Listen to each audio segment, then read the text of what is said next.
Écarté de la défense par Tshisekedi, Bemba est-il affaibli? Nommé vice-premier ministre en charge de la défense en mars 2023, le patron du MLC vient de se voir remplacé, et le portefeuille des transports lui a été confié. Sans compter que son parti a été relégué au second plan au sein de la majorité. Une situation qui alimente des frustrations grandissantes dans ses rangs. L'attente aura été longue, mais la composition du gouvernement de la première ministre, Judith Suminwa Tuluka, a finalement été dévoilée dans la nuit du 29 au 30 mai. Une semaine tout juste après l'élection du bureau définitif de l'Assemblée nationale, les institutions congolaises semblent enfin se mettre en place, plus de 4 mois après l'investiture de Félix Tshisekedi pour un second mandat.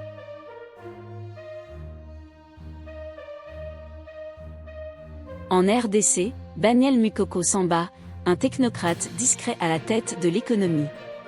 Ce double docteur en économie aura parmi ses principales missions de poursuivre la diversification de l'économie d'un pays qui reste très dépendant des richesses de son sous-sol. Portrait. Peu connu du grand public, le nouveau ministre de l'économie de RDC, Daniel Mukoko Samba, est pourtant très introduit dans la sphère politique congolaise depuis plus d'une décennie. Originaire du Congo central dans l'ouest du pays, ce technocrate a été élu député à l'Assemblée nationale aux dernières élections législatives, représentant la ville de Manza-Ngu. Docteur en économie de l'université.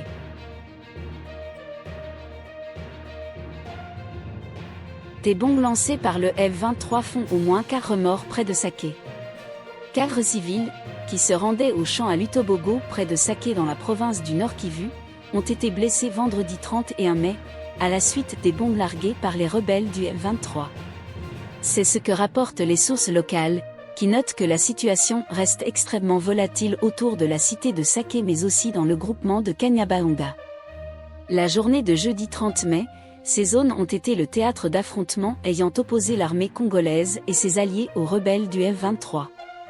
Les FARDC, soutenus par la force de la SADC, ont visé les cibles des rebelles du F-23. Le lieutenant-colonel Guillaume Njik, porte-parole des FARDC au Nord Kivu, affirmait que l'armée avait réussi à stopper le mouvement des rebelles dans la région de Saké. Selon les sources sécuritaires, les FARDC et la SAMIDR ont attaqué plusieurs positions du F-23. Ce qui a entraîné un nombre important de victimes du côté des rebelles. Saké et ses environs restent, tout de même, sous le contrôle de l'armée congolaise. Sur le front nord, la situation est aussi tendue dans le nord de la chefferie de Bwito, à la suite de l'avancée, jeudi 30 mai, des rebelles F-23. Ces derniers auraient occupé le village de Bulindi, à une dizaine de kilomètres de la commune rurale de Kanyabayonga.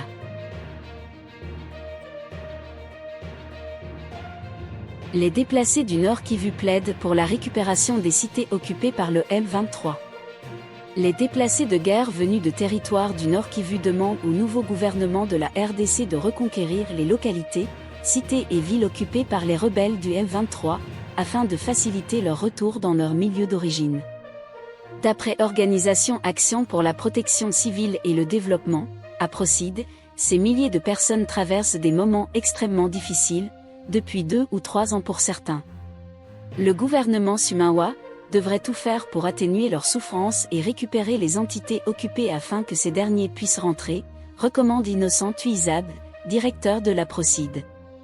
Les déplacés veulent à tout prix rentrer chez eux, parce que ça fait maintenant plusieurs années qu'ils souffrent dans les camps.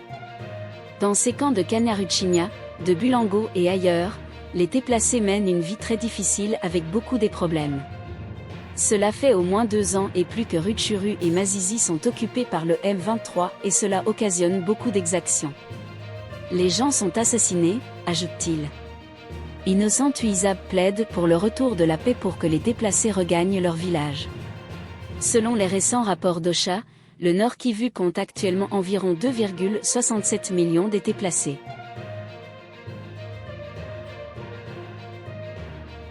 Les FARDC et l'UPDF lancent des offensives contre les ADF à Mombasa. Les forces conjointes FARC armées ougandaises, UPDF, ont lancé depuis le début de cette semaine, des opérations contre les rebelles dans le groupement Bangol dans le territoire de Mombasa, Ituri. L'objectif est de démanteler les bastions de ce groupe armé, qui empêche la population de cette entité coutumière de vaquer à ses activités agricoles, indiquent des sources sécuritaires. Des détonations d'armes lourdes sont entendues depuis 5 jours dans plusieurs localités du groupement Bangol dans le territoire de Djugu.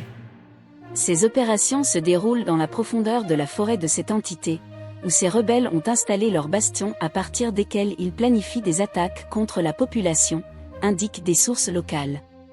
Selon la société civile, ces rebelles ont fui la pression militaire au Nord Kivu pour ériger leur base dans le territoire de Mambasa. Les responsables de cette structure ajoutent que leur présence empêche les habitants des dizaines de villages du groupement Bangol d'accéder aux champs. L'ONG Convention pour le respect des droits de l'homme déplore aussi le meurtre de 2 passagers qui étaient à bord de 2 voitures, qui étaient tombés dans l'embuscade des ADF. Le drame s'est produit jeudi 30 mai sur le tronçon Kanama, Bunia dans le territoire d'Irumu. La société civile demande aux autorités militaires de renforcer l'effectif des FARC pour anéantir ce groupe armé et éviter que ces rebelles ne progressent au cœur du pays. Pour le moment, le bilan de ces opérations n'est pas encore disponible.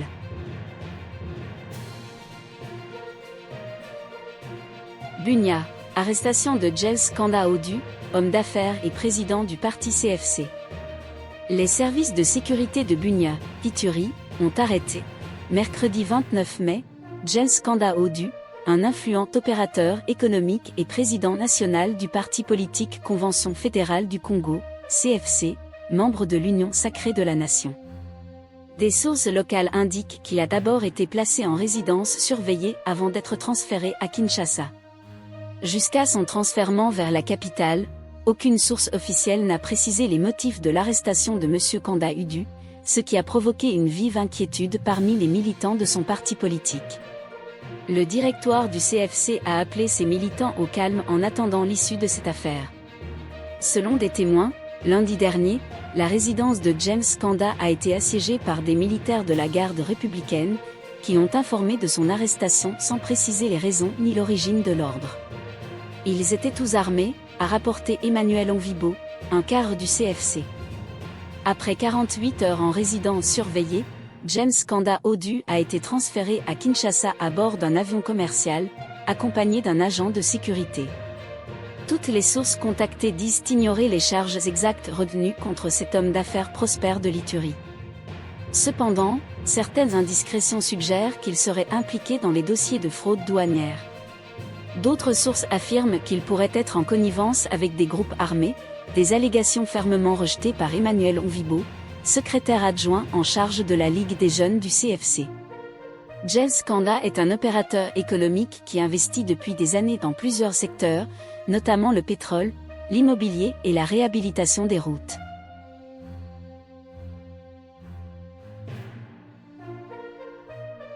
Congo nouveau, Union sacrée, des députés tentaient de bloquer l'investiture du gouvernement.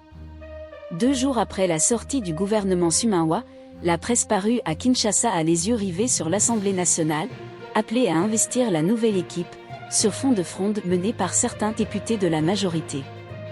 Autre dossier sensible sur la table du bureau de la Chambre basse du Parlement, c'est le sort de Nicolas Kazadi et François Rubota, que la justice soupçonne de détournement de fonds dans le cadre du dossier des forages présumés surfacturés. Union sacrée, des députés tentaient de bloquer l'investiture du gouvernement, affiche en Sahu le tri-hebdomadaire Congo Nouveau. À peine formé, le gouvernement dirigé par Judith Sumawa se trouve dans le collimateur d'une frange de députés de la majorité, note le confrère. Ces élus dénoncent le manque d'équilibre dans la composition de la nouvelle équipe gouvernementale, où d'après eux, certaines provinces seraient surreprésentées pendant que d'autres seraient exclues, fait savoir le tabloïd. Le confrère rapporte qu'une pétition contre l'investiture du gouvernement Sumawa est en cours d'élaboration dans les couloirs de l'Assemblée nationale. Pendant ce temps, la référence plus annonce pour le 15 juin prochain, l'examen et l'approbation du programme du gouvernement Sumawa, suivi de son investiture par l'Assemblée nationale où l'Union sacrée, la coalition au pouvoir, dispose d'une large majorité. Autre dossier sensible sur l'agenda de la Chambre basse du Parlement, c'est le sort de 2 députés, anciens ministres. Nicolas Kazadi, ex-ministre des Finances, et François Rubota, ex-ministre du Développement rural, sont dans le viseur de la justice, note le journal Le Quotidien.